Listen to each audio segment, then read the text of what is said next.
wonderful opportunity. Thank you for this wonderful opportunity to see all of you here. And this is the symbolic competition that we have with Lviv. The previous one was in that great Ukrainian city. But I think Odessa has equally amazing potential. And President Poroshenko indeed referred to things that we are trying to achieve here. First of all, let me say why I am Odessa and in Odessa and what I see as Odessa's tremendous potential. Odessa is a natural hub for all kind of things. You know, it is a place where all the crossroads come together.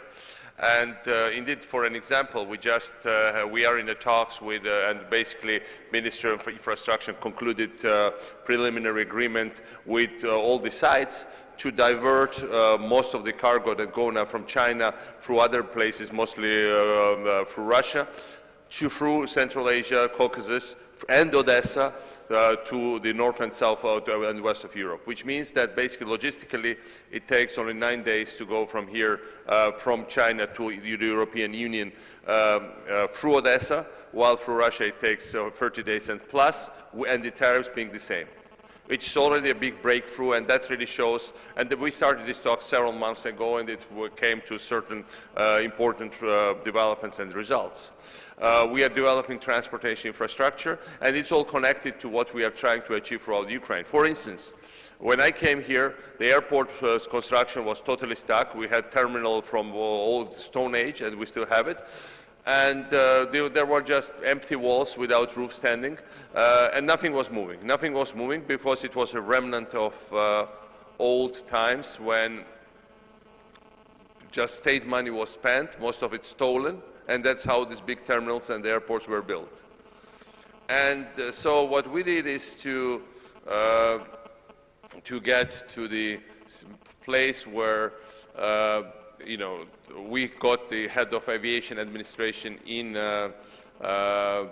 Kiev removed, and as a result, the investor, and we obtained the open sky for Odessa, and as a result, the investor was forced to, basically not forced, but compelled to continue construction, and basically we will have new terminal already in the spring of next year. We will have also the runway, hopefully, in the spring of next year. We already are talking to the low cost to come here. And if this year we had twice doubling of the figure of the holiday makers, from 2 million up to around 2.5 million to 4.5 million, approximately the preliminary figures are. In the future years, we are expecting big number of people coming from Europe, Baltic countries like Poland, Scandinavia, Germany, and also from Israel, also from Turkey, and for that we are already creating an infrastructure.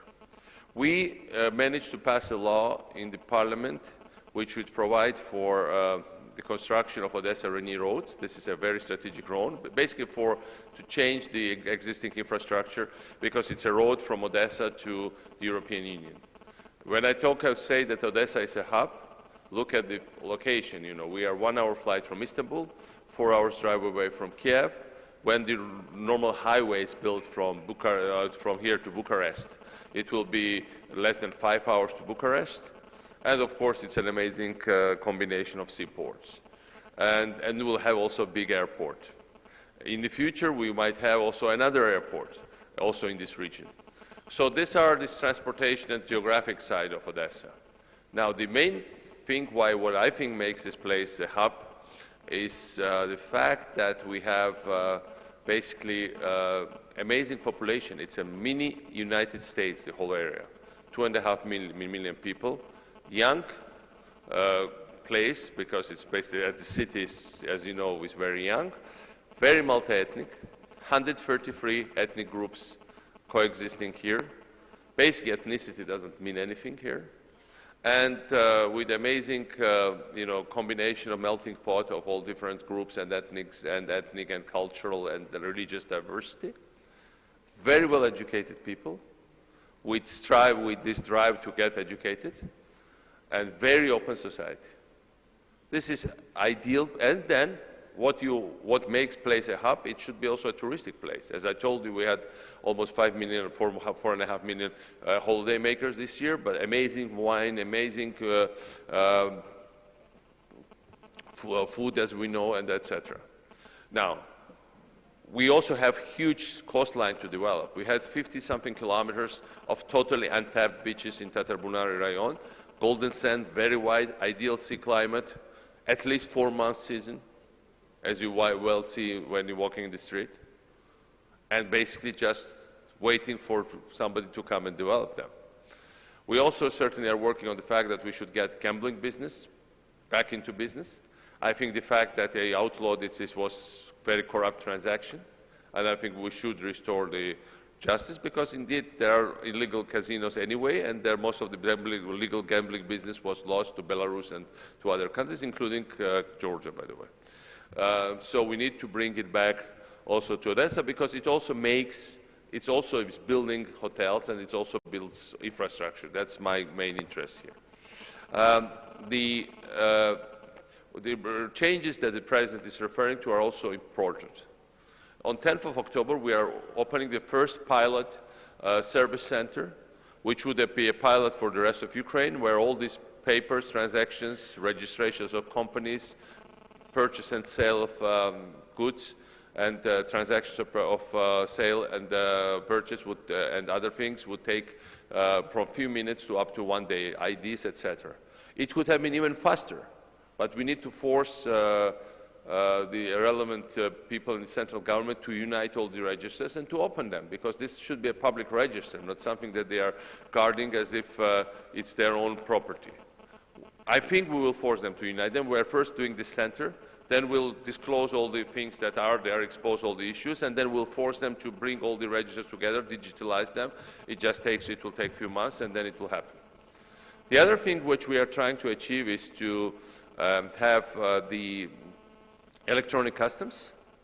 Again, we are doing this PPP, public-private partnership, and we will put every container going through that customs will take 15 minutes, and no more than 15 minutes. And if no more than 5–7% of containers will be checked, but they will be singled out by computer, by software, not by customs officers.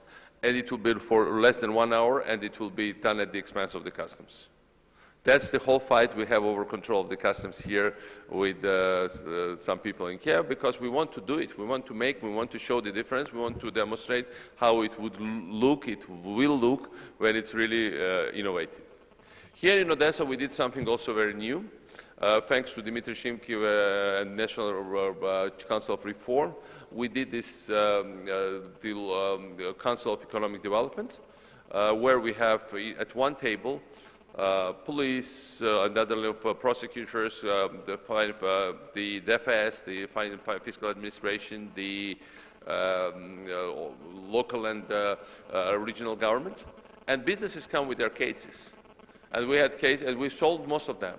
It's cases concerning the lawsuits which they think are illegal from the prosecutors or are, against against legitimate business interests. And we had several cases where prosecutors recalled on the spot all the lawsuits they had against the businesses, or concrete things with like police raiding some business, or VAT return, as we know, a painful issue for many of you. And these kind of things are being solved at the one public venue with journalists present, and we really select cases in a way that they also are systemic. They make a difference for the others. And this is done because we don't want different bodies to say, oh, this is not my thing, go to the other office, this is not my fault, or the other says let's go to the others, like at football even. We don't allow that. We all put them in one room and say, now let's decide, let's talk. And all the services are here. There are nobody beyond us. Let's decide.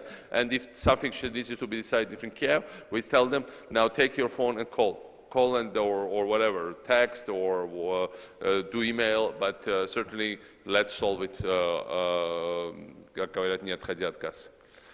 So that's why we have to we are doing real changes.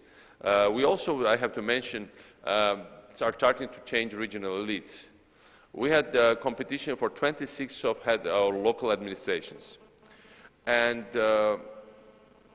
almost 7,000 people applied. 26 are being selected, well, 23 had already been selected, 3 are in the process of appointment. And what a good people came there. Like, you know, we are talking about head of Rayon administration. We have two persons with London School of Economics education, one with Cambridge, one with Cornell University, one with another big American university, I don't recall exactly which one. People with like young people, but with already some experience. One of them was running a big mining business in Congo for quite some years and came back to help one of these rayons in Odessa. And you know, these people like that would in the past not come to public service. They are coming now here. We cut the number of our employees by half. This cutting will continue. In every rayon, we are cutting them by half. In the region, we had 800 employees, and we brought them to 400, but even that is extensive. And in addition, we now submitted a package of reforms to the Rada, where we simplify firing of civil servants, where really simplify, exempt some, allow for some environmental permits not to be used for some time, like an experiment. We simplify lots of other procedures, and you know, we make it really easy to make business, to do business. It's called Odessa package, but actually it is an Ukrainian package. We presented a coherent plan of very radical reforms to, you know, construction permits, et cetera, et cetera. You see, corruption is ugly. Why no Ukrainian city has modern, nice buildings? Corruption. Not that Ukrainians are stupid, not that they can plan, not that investors don't want to build nice buildings. We lived through it in Georgia in the 90s. Everything was ugly because it was so expensive to bribe the officials to build something that nobody wanted to invest into architecture, modernity, good amenities, etc. Why there are no bad roads? Again, corruption. Why corruption exists? Because there is over-regulation and there is too much discretion of the bureaucrats. That's why we replace them in our health service center by software. We'll replace them in customs by software. We'll replace other old people. We should fire most of them and bring totally new people. And they should be given possibilities within a much less regulated environment to change things and to make this country, to change the country. Country needs change of political elites, no doubt about it. And there is no alternative to it. No alternative. That's very obvious. So that's what we are, in a nutshell, trying to achieve in an amazing place called Odessa. When I came here, most of the people were, when I say what changed here, most of the people, when I came here, were saying, well, will there be a war? Will there be another civil strife? Will there be whatever? Now the thing is that people are asking, are you making any progress with the investment environment? Are there new reforms being implemented? Are they really stopping you from doing things? The context totally changed. And that's already a big change. And I think it's a good sign for the rest of Ukraine. Anyway, thank you so much for being and coming here. And we are open 24 hours for business. Our administration, we have a very nice group. It's headed by Sasha Baravik, who now happens to run for mayor of Odessa, but he is running also investment office for Harvard-educated Ukrainian lawyer. For our administration, we have other people there. We have another Harvard-educated senior advisor, Masha Gaidar, who works for our office, Yulia Marushevska, many others. You know, there are lots of young, new people, brilliant, well-educated patriots, and really very sensitive to your needs. Please use their services, and we are here as a service, and will be very happy to serve you. Thank you. Thank you. Thank you very much, Governor Saakashvili.